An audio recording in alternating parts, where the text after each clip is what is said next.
नमस्कार दोस्तों। आज का हमारा विषय है कक्षा 9 का सामाजिक विज्ञान भारत और समकालीन विश्व भाग 1 विषय इतिहास अध्याय 1 फ्रांसीसी क्रांति। फ्रांसीसी क्रांति की परिस्थितियां या कारण क्या थे, इसके विषय में हम जानकारी प्राप्त करेंगे। फ्रांस की क्रांति 1789 से लेकर 1799 तक 10 वर्ष तक चली। इस क्रांति की शुरुआत 14 जुलाई 1789 को तब हुई जब क्रांतिकारियों ने बास्टिल नामक जेल को तोड़ डाला और जो लोगों की घृणा का केंद्र था।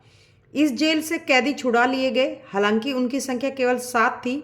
उस समय फ्रांस का सम्राट लुई 16वां था। उसने 1774 में केवल 20 वर्ष की आयु में शासन संभाला था। उसकी शादी ऑस्ट्रिया देश की राजकुमारी मैरी एंटोनेट से हुई थी। लुई 16वें के समय युद्धों के कारण फ्रांस पर 2 अरब लिवरे का कर्ज था। बाद में यह 10 अरब लिवरे बन गया और जब फ्रांस ने 1776 में अमेरिका की आज़ादी में मदद की, कर्ज देने वाले ज़्यादा ब्याज की मांग करने लगे। इस वजह से फ्रांस की क्रांति की शुरुआत हुई। फ्रांस की क्रांति के कारण। फ्रांस की क्रांति के 3 प्रमुख कारण रहे, 1 राजनीतिक, 2 सामाजिक, 3 आर्थिक। पहले हम बात करते हैं राजनीतिक कारण की। 1 सर्वे सर्वा। राजा स्वयं को भगवान मानते थे, वे जनता के प्रति अपना कोई कर्तव्य नहीं समझते थे। 2 फिजूल खर्ची। राजा व राज परिवार जनता के करों से लिया गया धन अपने सुख और सुविधाओं और भोग विलास पर खर्च करते थे। तीसरा स्वतंत्रता का अभाव। राजा द्वारा दिए गए अधिकार पत्र के द्वारा अधिकारी मनमाने ढंग से किसी को भी जेल में रख सकते थे। इससे जनता की स्वतंत्रता खत्म थी। 4 राज्यों के अलग अलग हिस्सों में असमानता। सभी अलग अलग प्रांतों में कानून भी अलग अलग होते थे। धनी व निर्धन वर्गों के लिए भी अलग अलग कानून था। 5 विशेषाधिकार। अमीरों को विशेष अधिकार मिले हुए थे। इसमें पादरी जो प्रथम स्टेट के थे, कुलीन वर्ग दूसरे स्टेट के शामिल थे, वे कर नहीं देते थे, उन्हें मत देने का अधिकार था। 6 सेना में असंतोष। साधारण सैनिकों के लिए उच्च पदों पर नियुक्ति नहीं की जाती थी। 7 अमेरिका को आज़ादी। अमेरिका की आज़ादी ने फ्रांस के क्रांतिकारियों को सशक्त प्रेरणा दी। 2 सामाजिक कारण।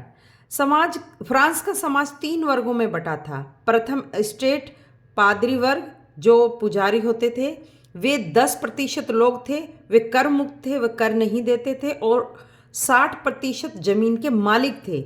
उसमें द्वितीय स्टेट भी शामिल था जो कुलीन वर्ग था, राजा, मंत्री और अमीर लोग थे। तीसरा स्टेट में 90% लोग थे जो कर देते थे और 40% भूमि के मालिक थे।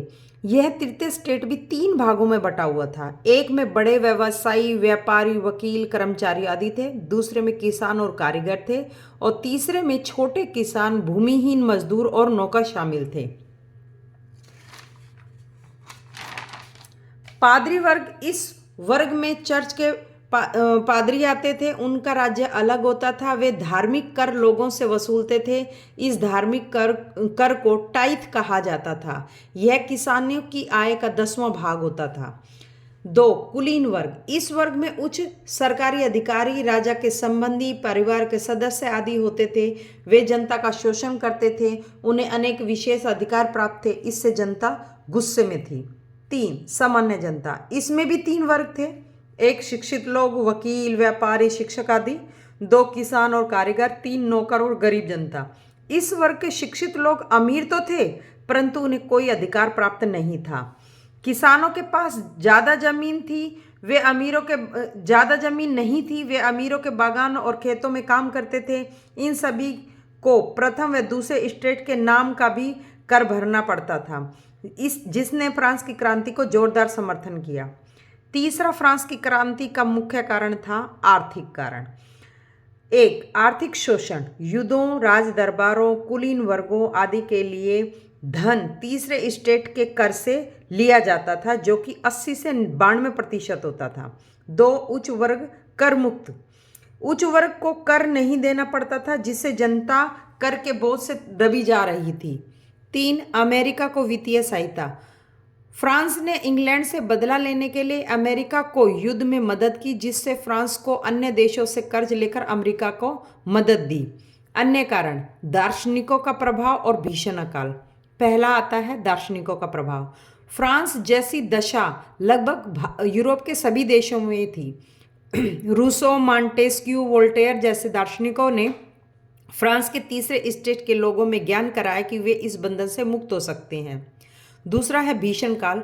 1788 में पड़े अकाल ने फ्रांस की दशा और बिगाड़ दी। आर्थिक स्थिति ने जनता पर और कर लगाने का प्रावधान किया। इससे विवाद उत्पन्न हो गया।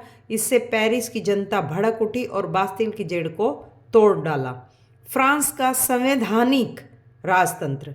फ्रांस का सम्राट या राजा स्वयं को भले ही ईश्वर का प्रतिनिधि समझता हो, लेकिन जनता पर कर वह अपनी मर्जी से नहीं लगा सकता था। इसके लिए सम्राट को प्रतिनिधि सभा, स्टेट जर्नल बुलाकर बैठक करनी होती थी। इसमें प्रत्येक वर्ग को एक मत देने का अधिकार था। लेकिन इस स्टेट जर्नल की सभा पिछली बार 1614 में हुई थी। इसके बाद यह सभा 175 वर्ष बाद 1789 में बुलाई गई। इसमें लुई 16वें ने वर्साय के महल को सजाया गया। पहले की तरह मत के अधिकार को तीसरे लोगों में मत अधिकार का तीसरे स्टेट के लोगों ने विरोध किया, लेकिन सम्राट पुरानी प्रथा का पालन करने के लिए प्रतिज्ञाबद्ध था। यह सभा 5 मई 1789 को हुई थी। तीसरे स्टेट के प्रतिनिधियों ने राजा की बात नहीं मानी और सभा छोड़कर चले गए। 20 जून को तीसरे स्टेट के प्रतिनिधियों ने वर्साय के इंडोर टेनिस कोर्ट रूम में अपने आप को नेशनल असेंबली घोषित कर दिया। इसके नेता मिराबियो और तथा आबेसिये थे। इनमें मिराबियो दूसरे स्टेट का था और आबेसिये प्रथम स्टेट का यानी कि पादरी वर्ग का था, परिवार का था, परंतु ये दोनों अपने समाज के विशेष अधिकारों के खिलाफ थे। नेशनल असेंबली ने संविधान का प्रारूप बनाया। जब यह काम हो रहा था तब पूरा फ्रांस आंदोलित था। प्रजा की शक्ति से डरकर लुई 16वें ने नेशनल असेंबली को मान्यता 4 अगस्त 1789 में दे दी। इस प्रकार प्रथम स्टेट में जैसे पादरी वर्ग को अधिकार खत्म कर दिया गया, उनकी जमीन जब्त कर ली गई और कर मुक्त कर दिया गया। 1791 में संविधान तैयार हो गया। संविधान के अनुसार 3 संस्थाएं विधायिका, कार्यपालिका तथा न्यायपालिका बना दी गई। इस प्रकार राजा के रहते हुए संविधान लागू हो गया। फ्रांस एक संवैधानिक राजतंत्र बन गया। फ्रांस का संविधान पुरुष एवं नागरिक अधिकार घोषणा पत्र के साथ शुरू हुआ था। इसमें जीवन का अधिकार, अभिव्यक्ति की स्वतंत्रता का अधिकार और कानून बराबर के अधिकार को जन्म से माना गया। लुई 16वें ने संविधान पर हस्ताक्षर कर दिए थे, परंतु यूरोप में फ्रांस के पड़ोसी देश प्रशा, ऑस्ट्रिया आदि चिंतित थे, क्योंकि ये स्थिति उनके देशों में भी थी। अप्रैल 1792 में फ्रांस की नेशनल असेंबली ने प्रशा और ऑस्ट्रिया के विरुद्ध युद्ध छेड़ दिया। कवियों ने देशभक्ति तराने रोजेट दी लायल द्वारा लिखा मार्शिले राष्ट्रगान गाया। अगस्त 1792 में नेशनल असेंबली ने शाही परिवार को जेल में डालने का प्रस्ताव पास कर दिया। नए चुनाव के बाद नेशनल असेंबली का नाम बदलकर कन्वेंशन रख दिया गया। 21 सितंबर 1792 को राजतंत्र खत्म कर दिया गया और गणतंत्र लागू हो गया। 21 जनवरी 1793 को न्यायालय के आदेश पर लुई 16वें को पैलेस डी ला कॉनकॉर्ड नामक जगह में सार्वजनिक रूप से फांसी दे दी गई और उनकी रानी मैरी के साथ भी ऐसा ही कर दिया गया। लुई 16वें के 1793 में फांसी के बाद 1793 से 94 तक लगभग 1.5-2 साल तक का युग आतंक का युग कहा जाता है। रोबेस्पियर, जो कि जैकोबिन क्लब का सदस्य था, ने गणतंत्र के सभी विरोधियों को फांसी देने की अपनी नीति अपनाई।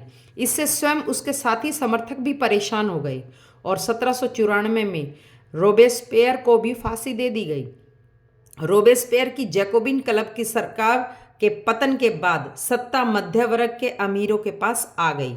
इसके बाद संपत्तिहीन लोगों को वोट से वंचित कर दिया गया। संविधान के अनुसार 2 विधान परिषदों का प्रावधान था। इन्होंने 5 सदस्यों की एक डायरेक्टरी बनाई जो एक कार्यपालिका थी।